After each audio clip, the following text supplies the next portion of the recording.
Bonsoir à tous et bienvenue sur les Chroniques du Camino, c'est la saison 6. Je suis toujours entre Séville et Compostelle et ce soir je me trouve à Morille.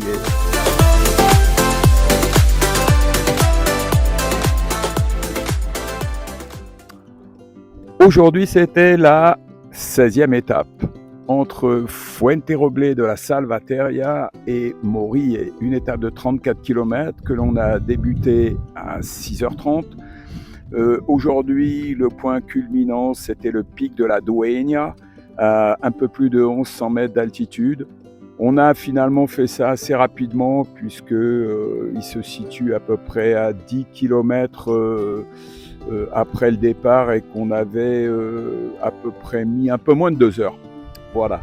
Donc on redescend le pic de la Dueña, on traverse quelques champs, quelques pâturages, et puis on se retrouve très vite sur la route. Alors là, ça devient ennuyeux parce que les lignes sont très très droites, les routes sont très très droites, et puis il n'y a pas beaucoup d'accès pour les piétons.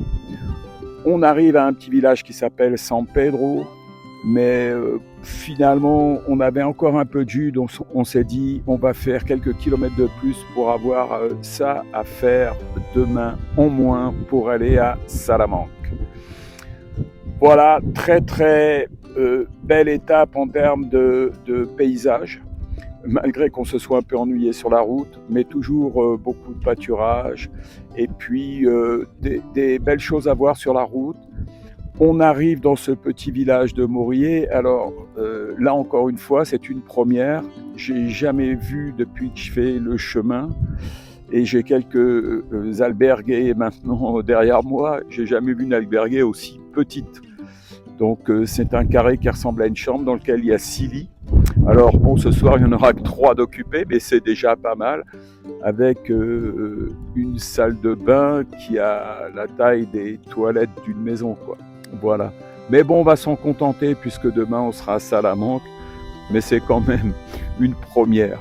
Ceci dit, ce petit village de Morille est très très animé, donc on ira voir ce soir ce qui s'y passe. Et puis la personne qui nous a reçus dans le gîte est vraiment vraiment très sympa.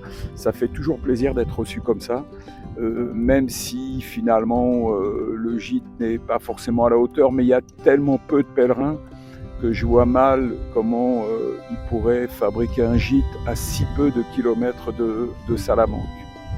Voilà ce qu'on pouvait dire de cette 16e étape. Demain, on sera dimanche 21 et donc normalement, on devrait rejoindre Salamanque. À très bientôt sur les Chroniques du Camino. Quand je dis à très bientôt, finalement, c'est toujours demain, quoi. Voilà, bye bye.